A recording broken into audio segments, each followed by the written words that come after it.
My name is DrRic Saguil. And action. Hey, Jay had a... This is Kirk, man. And action. Hey everyone, it's DrRic. And Jack had a question about something being stuck in the throat.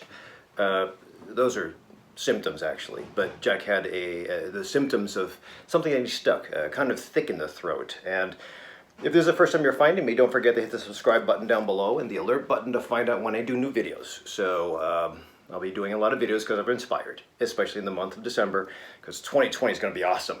So, being stuck in the throat. I don't know if you could see this, but that is a, hold on, there, that's a throat. This is the side view of the sagittal view of the brain, the mouth, the nose, and a little bit of the esophagus. So this is the nose, this is the esophagus, this is the trachea, this is the tongue. So there's three big reasons for having that stuck sensation. I should say four, but three practical reasons. Number one would be postnasal drip. So if you have a lot of crap that's coming down, being produced by the nasal hairs trapping sediment and particulates or allergies, or like to mold or ragweed. This time of year it's usually mold. See my video on the nose hair thing. It'll cause dripping down the throat and you'll have irritation and that feeling that you gotta do that all the time. That's number one. For that, well, we'll take care of the treatment plans in a second. Then there's also this thing where you have possibilities of the esophagus, the small soft tube in the back that transmits food down into the stomach. That can kick up reflux or acid from the stomach. Check out my video on GERD.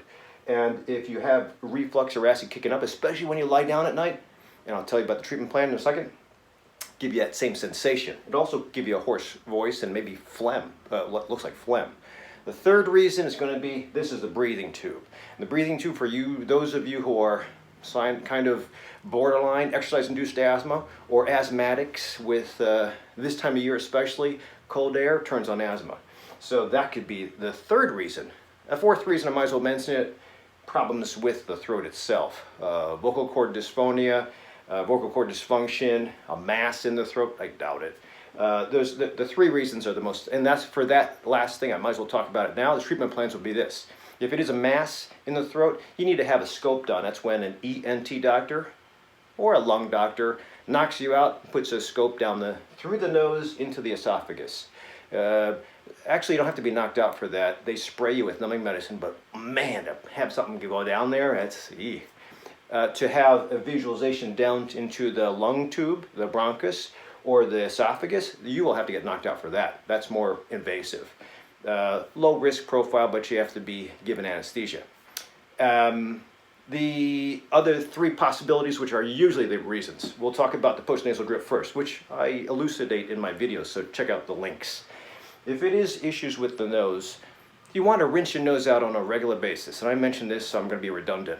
2 to 3 times a day, rinse the nose out with bottled water. You're not supposed to use tap because there's crap in tap. And there's also pollutants and possible bacteria and parasites. You don't want any of that stuff in your nose. But worst case scenario, just do it. Saline of some sort in a neti pot, rinsing out the nose, blow out all that crap, and usually 2 to 3 times a day. But especially at this time of year, I told Jack that we're going to try really cheap 3 different attempts or experiments. The first one's going to be rinsing the nose out. So if you rinse the nose out 3 times a day and you chase, after you've rinsed all the boogers out, you chase it with nasal crom spray. Right here, I just happen to have mine, nasal crom spray. I get this on Amazon because I can't find it. 2 sprays each side, no addiction. It's nodochromal sodium, so it's great for stabilizing mast cells, allergy type cells in the bloodstream. Doing that for about 3 days should give you some relief. If it doesn't give you some relief and you still have the issue, I would go on to the next thing. And that's so innocent. There's no side effects to this, except for maybe a bloody nose if you stick that thing out there too hard. If that doesn't give you good relief of that feeling of the stuck part in the throat, then you go on to the second experiment. Second experiment would be if you happen to have, for exercise-induced asthma or a little bit of bronchitis, happen to have an inhaler. I would get on the inhaler, proper technique, 2 puffs 3 times a day. Even if you're not having an asthma issue or an asthma cough or it doesn't feel like asthma, just doing it 3 days, 2 puffs 3 times a day for 3 days, should knock or break the cycle of asthma. And if it does, then you might have less of this issue with the thick throat thing.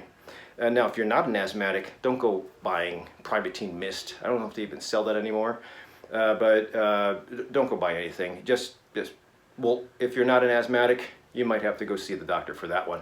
So we go on to the third experiment, and during each experiment, you stop the previous attempts. The third experiment would be calling it reflux as being the reason for the thick throat. And Jack, if it is reflux, then I need you to stay away from tomato, chocolate, peppermint, spicy food, dairy, and caffeine. Caffeine and coffee bean, actually. So you can have decaf coffee bean, it still irritates the throat. So if you can hold off on those things, in addition to perhaps chewable DGL before all your meals, that's plus or minus, but definitely Pepcid. Pepcid over the counter, 1 pill twice a day for all that stuff for 3 days should calm down. Oh, one more thing, no eating. So stop all the eating 2 hours before you go flat lying down at night.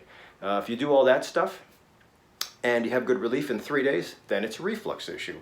So if you still have the attempts at the nose for 3 days, no help, and you get rid of that. The attempts at the inhaler, three days, and nothing, you get rid of that. And the attempts at the reflux impacting for 3 days, and you still have no problems, then you gotta get in to see me or go to one of the 2 specialists to look at the throat. So hopefully this gives you a little bit of an idea what to do with that thick feeling. Some people think that when there is a cyst or a nodule on the thyroid, it can cause the same kind of choking feeling.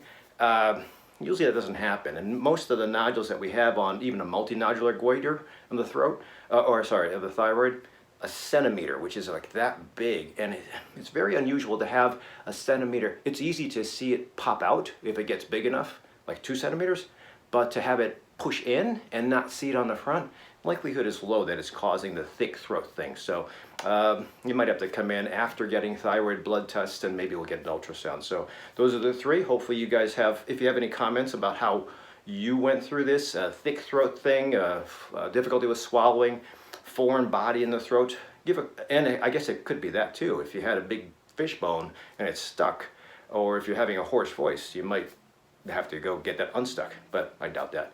So that's the problem with fish. So if you have any comments down below.